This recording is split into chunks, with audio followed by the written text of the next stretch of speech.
প্রশ্ন করার কয়েক সেকেন্ডের মধ্যে উত্তর দিতে হবে, পারলে পুরো নম্বর আর না পারলে একেবারে শূন্য। যেন একটা দম বন্ধ করা অবস্থা। আর সেটা যদি হয় ইন্টারন্যাশনাল কুইজ কম্পিটিশন, তাহলে তো আরও টেনশন। 2রা জুন ঢাকা বিশ্ববিদ্যালয়ের কলা ভবনে হয়ে গেল ওয়ার্ল্ড কুইজিং কম্পিটিশন।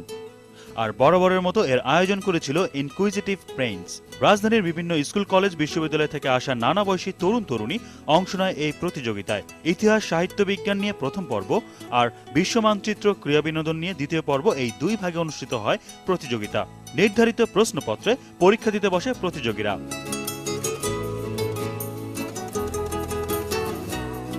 পরীক্ষা শেষে ডিজিটাল ব্যানারে নিজেদের উত্তরটা মিলিয়ে নিতে বলা হয় তাদের। এরপরে উত্তরপত্র পর্যবেক্ষণ শেষে প্রথম 5 জনকে দেয়া হয় বিজয়ী মেডেল। তবে বাকিরাও খালি হাতে ফেরেননি, তাদেরকে দেয়া হয় সনদপত্র।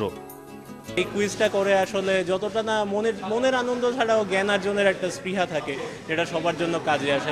এই জ্ঞানটা শুধু কিন্তু মানে পাস টাইমের জন্য তা না, বিসিএস বা অন্যান্য প্রতিযোগিতামূলক পরীক্ষা এবং অন্য সবার থেকে কোনো না কোনো ক্ষেত্রে এগিয়ে থাকার জন্য এই জ্ঞানগুলো দরকারি।